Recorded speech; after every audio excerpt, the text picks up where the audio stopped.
قرآن مجید جو ہے نا یہ ایک زندہ کتاب ہے. جس بندے نے قرآن مجید کو جس مقصد کے لیے پڑھانا ہے اس کو وہ چیز حاصل ہوئی ہے. یہ الگ بات ہے کہ ہم قرآن مجید کو وہ رسپیکٹ نہیں دیتے, وہ آنر نہیں دیتے کہ ہماری مشکلات ہیں, پریشانیاں, تو ہم واقعی کسی دن اسپیسیفکلی قرآن کو کھولیں اور واقعی اس نیت سے پڑھیں کہ میں اپنے مسائل کا حل تلاش کرنا چاہتا ہوں. میری بیماریاں ہوں, بہت سے مسائل ہوں, قرآن مجھے کیوں نہیں حل بتا سکتا. ایک پرسنل کنیکشن اللہ سے کیسے فیل ہو کہ مجھے لگے کہ میں نے یہاں سے بات کی ہے اور اللہ نے مجھے ڈائریکٹلی جواب دیے میری اس سچویشن کے بارے میں. صحابہ کو تو پتا چل جاتا تھا نا کہ اللہ کے رسول بتاتے ہیں کہ تمہارے بارے میں اللہ نے یہ آیت نازل کی. ہم وہ کیسے فیل کریں؟ آپ قرآن پڑھ کے دیکھیں, قرآن پڑھ کے دیکھیں, قرآن پڑھ کے دیکھیں.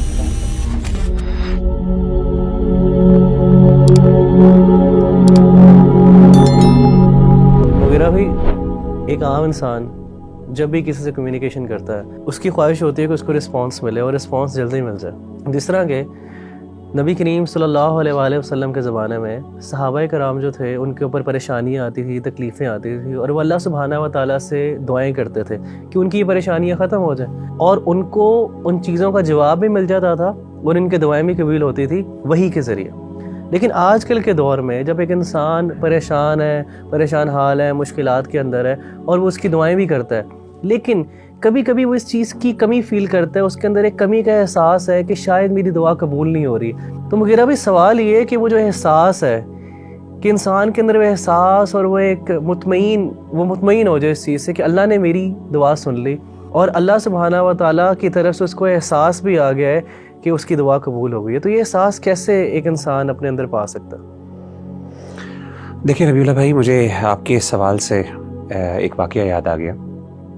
میں یو اے میں تھا, تو ایک دن میں جمعے کی نماز پڑھنے گیا, تو نماز میں سنتیں ادا کرنے کے بعد میں نے قرآن مجید کو پکڑا اور بیٹھنے لگا, تو اچانک مجھے نا کچھ سسکیوں کی آواز آئی ایک طرف سے. تو میں نے بائیں طرف مڑ کے دیکھا تو اگلی صف میں بائیں طرف بالکل دیوار کے ساتھ ایک سیرین لڑکا وہ بیٹھا ہوا تھا, اس کے ہاتھ میں قرآن تھا, وہ قرآن مجید کھول کے پڑھ رہا تھا اور اس کی آنکھوں سے آنسو, یعنی وہ رو رہا تھا, اور ایسا رو رہا تھا کہ باقاعدہ اس کی سسکیوں کی آوازیں آ رہی تھیں. اور آپ کو پتہ ہے کہ شام جو ہے سیریا ایک ٹھنڈا علاقہ ہے, تو وہاں پہ اکثر جو لوگ ہیں ان کی کمپلیکشن وائٹ ہوتی ہے, تو رونے کی وجہ سے نا اس کا چہرہ سرخ ہوا تھا, بالکل ریڈ, اور سسکیاں اتنی اونچی تھیں کہ باقاعدہ آس پاس کے جو لوگ تھے وہ باقاعدہ یعنی وہ نوٹ کر رہے تھے اور وہ تھوڑا سا بار بار دیکھتے تھے مڑ کے. اچھا, جب میں نے اس بھائی کو دیکھا نا تو مجھے بڑی محبت فیل ہوئی اس سے, ایک ایمانی محبت اور ایک کیفیت تھی, اور میرا دل چاہا کہ میں اسے اٹھوں اور اس کو جا کے گلے لگاؤں. لیکن اس وقت پھر میں رک گیا, اور اس وجہ سے رکا کہ کچھ لمحات ایسے ہوتے ہیں جو انسان کے اپنے اللہ کے درمیان ہوتے ہیں, پرائیویٹ لمحات ہوتے ہیں, اور اس میں انسان کو کسی دوسرے کو نہیں چاہیے کہ وہ اس میں انٹروین کرے. تو میں رک گیا اور میں نے کہا کہ شاید چلیں, جیسا ہے ایسا ہی ہونے دیں. اور میں تھوڑا سا متاثر بھی ہوا, رشک بھی کیا کہ کس طریقے سے 17 سال لڑکا تھا, یعنی کوئی آپ سمجھیں کہ اس کی کوئی بہت زیادہ داڑھی بھی نہیں تھی, کوئی بہت زیادہ پریکٹسنگ آؤٹ فٹ یا لک بھی نہیں تھی اس کی. تو اس کے بعد جب میں نے یہ دیکھ لیا اور میں نے کہا چلے میں اپنی قرآن مجید کی تلاوت کرتا ہوں, تو جیسے ہی میں نے قرآن مجید کھولا تو عجیب بات اور بڑے حیران کن بات یہ ہے کہ جو سب سے پہلی آیت میرے سے نظر کے سامنے آئی, حالانکہ میں نے رینڈملی کھولا, کوئی اسپیسیفکلی کسی, سب سے پہلے جو آیت میرے سامنے آئی, سبحان اللہ, میں حیران ہو گیا وہ پڑھ کے, وہ 7 چیپٹر کی پہلی آیت تھی. اور وہ آیت کیا تھی؟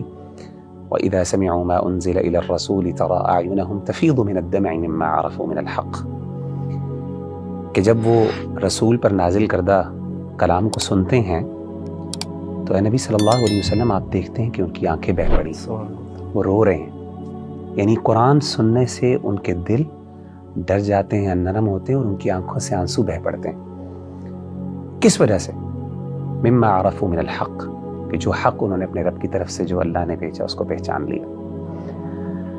سبحان اللہ, یعنی یہ وہ ایسی کیفیت تھی کہ آن دا اسپاٹ مجھے جیسے لگا کہ اللہ تعالیٰ نے یہ آیت جو ہے, میں نے یعنی یہ اٹ واز ناٹ اے کو انسیڈنس. دیکھیں ہم لوگ جو ہے نا, we are not the people who believe in the coincidences. We believe کہ ہر چیز, ہر ایکشن, ہر پریکٹس جو دنیا میں ہو رہی ہے اس کے پیچھے اللہ کی حکمت کار فرمان.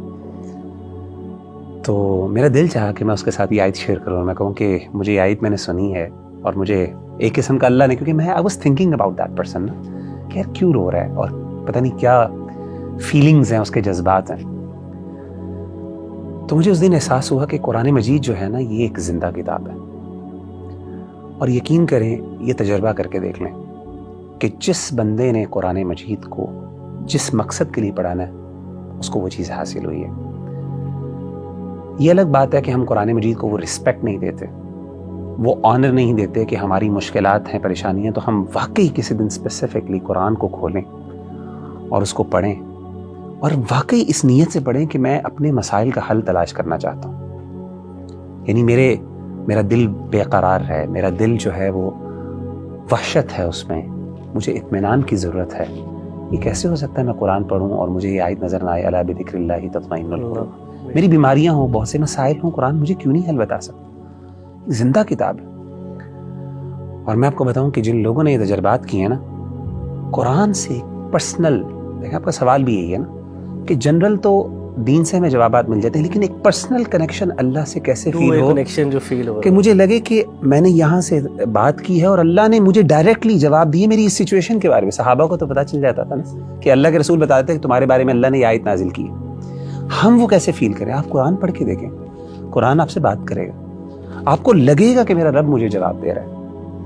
اور میں آپ کو بتاؤں کہ میں نے دیکھا کہ جتنے بھی ہمارے اسلاف ہیں، جب اپنی مشکلات میں پڑے اور انہوں نے جب قرآن مجید کی طرف رخ کیا تو انہوں نے اپنی فیلنگز شیئر کی. میں آپ کو 2 مثالیں دیتا ہوں.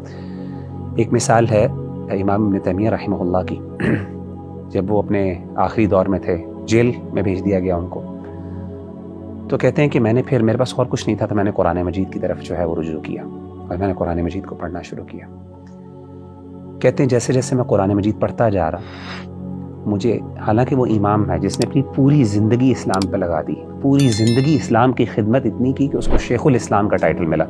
تاریخ میں بہت کم لوگ ایسے ہیں جن کو علماء نے شیخ الاسلام کہا ہو، اپنے دور کے لوگ اور بعد کے بڑے بڑے علماء نے شیخ الاسلام کہا ہو، اس میں امام ابن تیمیہ. تو ابن تیمیہ کہتے ہیں کہ مجھے ندمت واللہ، یہ ان کے الفاظ ہیں کہ مجھے ندامت ہوئی کہ میں نے اپنی زندگی کا ایک بہت بڑا حصہ جو ہے وہ ضائع کر دیا اور میں قرآن مجید نہیں پڑھ سکا. اسی طریقے سے شیخ ابو اسحاق الحوینی بہت بڑے عالم دین ہیں، اس ٹائم محدث ہیں.